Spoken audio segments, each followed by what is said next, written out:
Today, we are going to uncover the science behind why your savings rate is the most crucial factor in reaching your financial goals. And we're going to explain why a 1% change could shave years off of your working life and how understanding this can revolutionize your approach to money. So if you're curious, that's good, because by the end of this episode, you're going to understand how these small changes can lead to massive results, and you're going to have a powerful new strategy to accelerate your wealth building journey.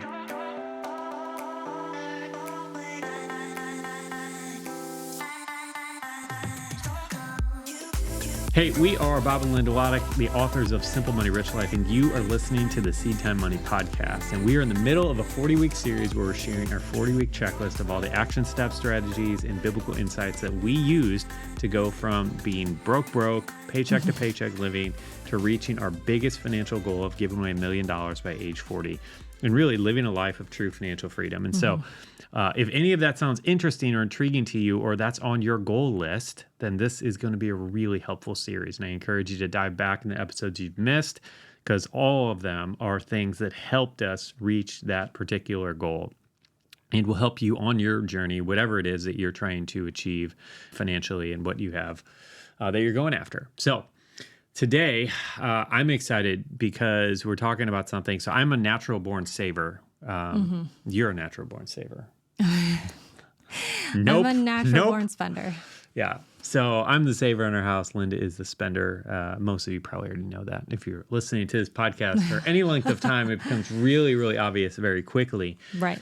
But today we're talking about something that really blew my mind when I first discovered it. And it's something that is so rarely talked about in the world of personal finance, and then especially beyond that. And it's understood by so few people.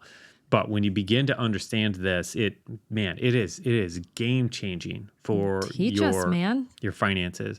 And let's do this. And it's a concept that I've had varying levels of understanding. And I recently found a book from a friend of mine, actually, that's really great. And he explains it in a way that I just felt is so rich and so clear. And I don't know, I just felt like it was one of the best explanations of this concept and how this idea of your savings rate and your spending rate and how they work hand in hand and how they directly affect your ability to reach whatever your financial goals are.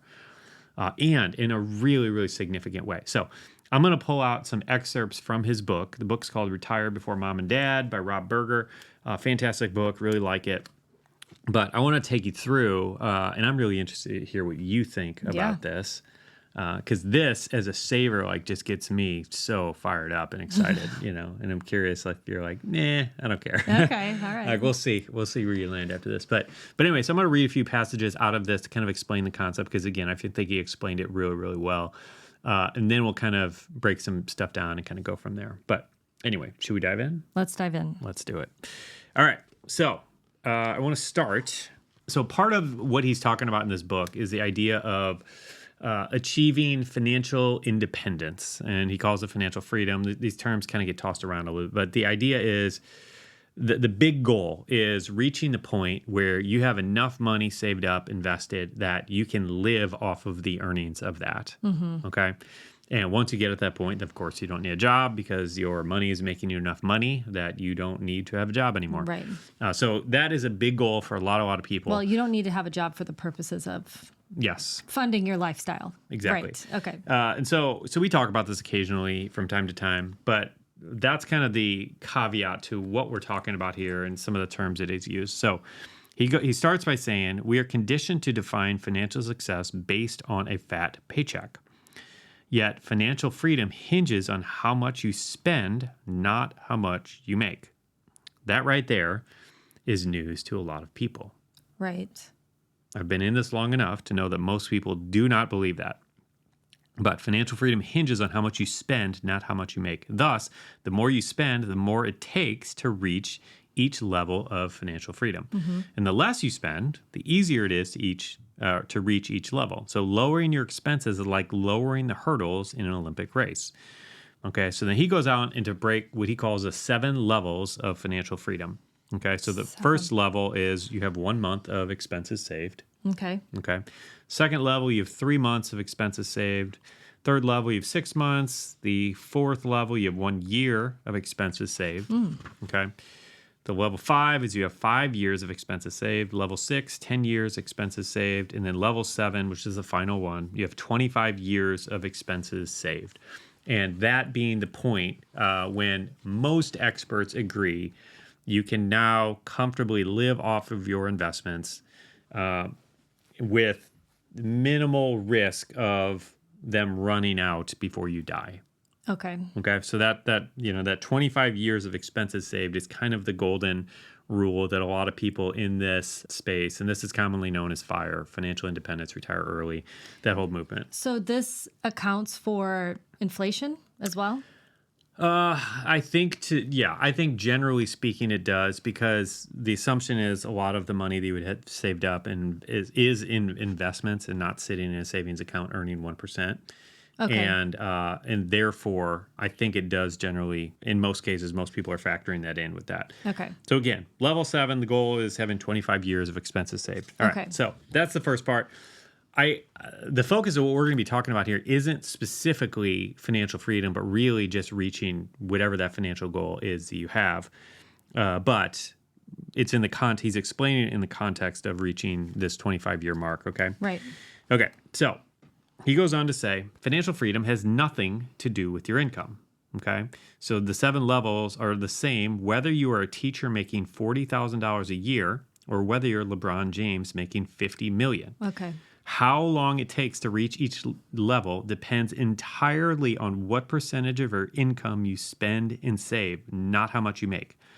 So a teacher saving 10% of her income will reach level 7 in the exact same number of years as it would take LeBron James if he saved 10% of his salary. Right, because we're going off percentages, not dollar amount. Yes, but the first time I heard that, I'm like, that cannot be true. That makes zero sense. She's making $40,000, he's making 50 million years, and they're both going to be 50 million years. Or $50 million a year, and they're both going to reach that point at the same time. It makes no sense. But that is the truth, and we're going to get into some of the math behind this in a minute. He goes on to say, it's not to say that income is irrelevant, but financial freedom is first and foremost about our expenses, not our income. And again, this is one of those things I never learned in school. And in fact, my experience in school, my experience being around friends, my experience on social media, my experience from whatever, all taught me that it's the opposite. All that matters is how big your paycheck is. Right? Yeah. Just get the biggest salary you can. Like, that's all school is about. Traditional school, it's like, all right, you work really hard in grade school so you can get to good high school, and then you can get to a good college so you can get a good job that's earning more money, so that you can retire by 65 or whatever. Like, it's all the same thing. It's all based off this idea, this concept that it's all about the salary. When in reality, what we should have been learning in school all along is that it's about our expenses. It's not about the income. And if we would have known that, then all of us could have retired by age 40, regardless of, whether we had a great job or not. And anyway, so let me keep going. Let's keep going. He says, let me just start here. He said, I need to point out the obvious. If you save 10% of your income, then you spend 90%. If you save 15%, then you spend 85%. And if you save 20%, then you spend 80%. All right, we all know this. This is pretty obvious, but basic we got to start math, here, okay? Yeah. So the more you save, the less you spend, okay? But the sliding scale relationship between our spending rate and our savings rate is important. And to understand how this sliding scale works, let's apply it to saving for emergencies, okay? So for now, let's figure out how long it'll take to save just 1 month of expenses. We're going to do an example here, okay? So to save 1 month of expenses. So the answer depends on your saving rate and your spending rate. So let's compare 2 individuals who both make $5,000 a month after taxes. So we got 2 people. We have Frank and then we have Stephanie. They both make $5,000 after taxes. But Frank saves 10% of his income, or $500 a month, right? Right. Makes sense. Okay, so he spends 90%. Now, Stephanie saves 20%. Okay, which is $1,000 a month, and then she spends 80%. Okay, so everybody got that? Are we cool? Yes. Okay, all right. So just making sure it's super clear. Frank spends 10%. Frank saves 10%, $500 a month. Stephanie saves 20% or $1,000 a month. Now, to save 1 month's worth of expenses, Frank needs to save $4,500 because that's what he spends in a given month. Stephanie, on the other hand, only needs to save $4,000. Okay, so she spends $500 less per month than him. Right. So because of that, her goal of saving a month's worth of expenses is actually easier than Frank's because she has to save less. And at the same time, she's saving more money each month. Right. Towards the goal. And so it's as if they're running a race. She's still spending less. Yeah, it's as if that she, in a race, she's faster and she doesn't have to run as far. Yeah. So she has a huge advantage over him. Right.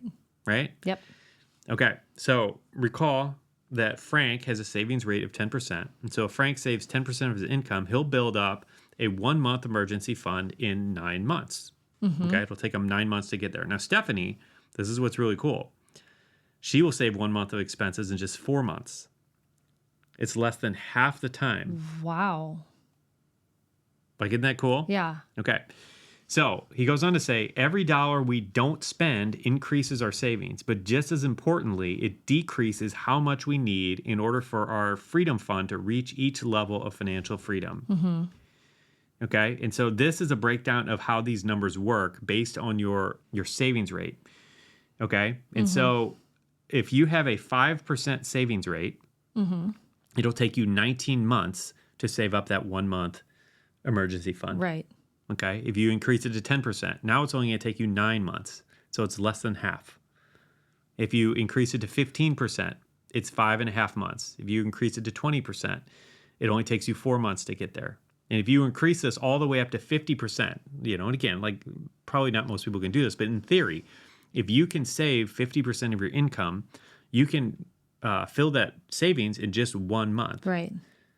Which, when you think about it that way, you can actually, like, if you're like, I need to get on this. Like when you got laid off when we were younger, it's like we can reduce our expenses as much as possible to save up for the inevitable issue that's coming up. Yeah. The thing that we knew was coming, and like you can really focus in. Yeah. And it's a short period of time. Yeah.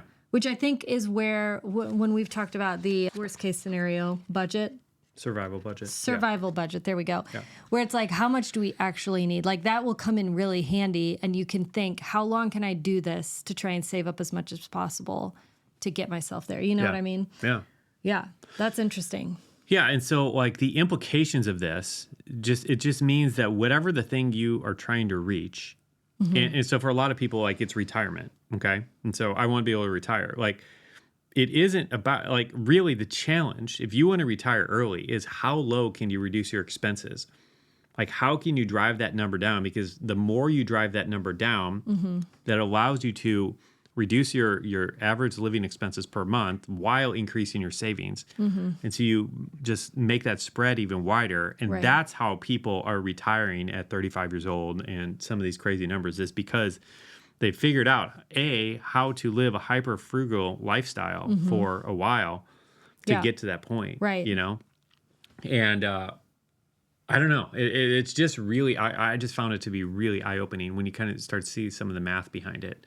Yes. And how it all works, I think the trick would be, for me, is that I would have a tendency to go really hyper frugal for a short period of time to get more saved up, and then I would blow through it faster. So like you really, I think that would be the trick, is like finding that balance of what is actually sustainable instead of how low can I go? Yeah, no, I agree. Like, because at the end of the day, it's like, I don't want to live like a pauper. Like I don't have any desire to retire in just a few years, if that means that we're taking everything that we enjoy out of life. So there's definitely a balance here. And again, this is why personal finance is personal, and you get to make these decisions for yourself. But again, hopefully this is empowering you to think through this a little bit. And so like we talk about, so what I like doing is using this as information to help spur us on a little bit, but at the same time, using what we call the 1% challenge that we talk about at the end of our book this idea of increasing your savings and giving by 1% every year because you don't feel it. Yeah. So it's not like we're like doing what we're doing now. We're like, all right, we're going to save an extra 30% each month. Right. And again, where we can't sustain it because it doesn't, while that might be beneficial at the end of the day, that's not going to help in the long run if you're trying to retire early, because the point is that you maintain that level of income throughout the retirement, Yeah. So let's look at a little bit at what the Bible talks about with some of this stuff, because again, this is something I didn't know the Bible talked anything about this, but Proverbs 21:20 says that the wise stores up choice food and olive oil, but the fools gulp theirs down, which, when I first read that, I'm like, that's so interesting, because it's really, there's something to this idea, and we'll see this in some of those other verses. Let's look at Proverbs 13:11. It says, dishonest money dwindles away, but whoever gathers money little by little makes it grow. Proverbs 6 says, go to the ant, you sluggard, consider its ways and be wise. Okay, so look at the ant, see what they're doing. They have no commanders, no overseers or rulers, yet it stores its provision in summer and gathers its food at harvest. And then, so like we're seeing this pattern in Proverbs where these hints at it's a good thing to save and to prepare for the future. And then one of the biggest illustrations of this that I've talked about in other podcasts is Genesis 41 with Joseph and being in this situation in Egypt where things are going great and God gives him a heads up to save for the future because things aren't always going to go great. Well, yeah. I mean, what's interesting is that it's 7 years of plenty, and then famine, and then there's going to be famine. So those whole 7 years they could just have been indulging, and I think that there's a tendency to do that. But well, yeah, because you just that's assume why Joseph was there, right? Everyone assumes it's always going to be that way, right? Yeah, and I mean the foresight that took to say we're not going to consume everything. Yeah. We're actually going to save. I think it's really interesting that we have a biblical account of the specific instruction of number that God gave him to save. And God told him to save 20% in the years of abundance so that you'll have plenty in the years of famine. And so anyway, so we talk about that in our podcast episode. You can dig in and find out. Yeah. But anyway, I just think that's so interesting that, again, the Bible is talking about this and the importance of saving and how these pieces work together. Because, I remember not saving anything. And by nature of what we do, we see a lot of different financial situations. We see people who, are nearing retirement years or in retirement years with nothing saved up. And then we see people on the other extreme who save really well. And then like the bad extreme, we see people hoarding who are doing it the wrong way and putting their trust in what they have saved up rather than God. And so there's as a believer, like there's a balance here that honestly can be a challenging thing to walk, because it's easy to just focus on this saving thing and get obsessed with it. And it's like, all right, I'm gonna secure my future. I'm gonna keep myself safe. And it's like, that's not what we're called to do. Our trust needs to be in God alone, and at the same time, we have some biblical instruction and wisdom that's laid out in front of us that it is the wise thing to do. And that, again, if you look at Joseph, what happened, the byproduct of his obedience to God in that situation was not only that he was taken care of, but they were able to take care of the surrounding nations as well. Right. So, yeah. Yeah, and I mean, you think about Proverbs talks about how wisdom is calling out. It's looking for people to listen. Yeah. And like when you get a hold of wisdom in the Bible and you see how it plays out, and you see how there are studies done about wisdom that's already in the Bible. It is a good thing to just listen to that, right? I mean, because it's looking for people to listen and to act on it. And when we do that, it really is God honoring, because it's easy to just fall into the patterns of what the world is doing, right? Yeah. Which the Bible warns against that as well. And it's easy to just listen to even what some experts say are a good idea and disregard what the Bible is actually telling us to do. Yeah. The Bible is the source of all wisdom. The fear of the Lord is the beginning of wisdom. And if we fear the Lord, then we're going to be listening to what the Bible talks about. So, it's great that we can see this play out in other scenarios, and there's studies done about it and laws proven about, how money works and all that stuff. That's all great, but it is really only just solidifying what the Bible has already told us. And so when we can see that and take action on it, I think that's just the right thing to do. Yeah. Yeah. So looking at why this is important, I think it's probably obvious, but looking at our situation, admittedly, we don't have as high of a savings rate as I would like to, being a natural born saver. But, for the last 12 years, we've been prioritizing our giving rate, really under the direction of the Lord, the specific direction that he gave us. A lot of you know, we've spent the last 12 years giving our age as a percentage of our income. But this concept applies to both, because at the end of the day, if you aren't intentional about your savings rate or your giving rate, it's just going to be considerably smaller than if you are. Right. Because we were intentional about following this pattern of giving our age and making that a priority, it's we were able to do it. But if we wouldn't have put any thought to that, we wouldn't have been able to, And it's the same way with savings. It's if you don't know what your actual savings rate is, you're not going to be able to do nearly as well as if you do, And it's just Pearson's law again. When performance is measured, performance improves. So it's the same concept there that's happening. And so bottom line is, if you want to give more, save more, and reach your financial goals, this is the thing that is critically important. Yeah. So your to-do, your homework in this that I want to give you for this week is I want you to find out what your saving/investing rate is. How much money are you adding to your savings or your investments each month? Okay. Now, most people listening to this have no idea unless it's zero. If it's zero, then you might know that it's zero. But the fact is, most people have no idea what that is. And again, just knowing what it is going to help you increase it.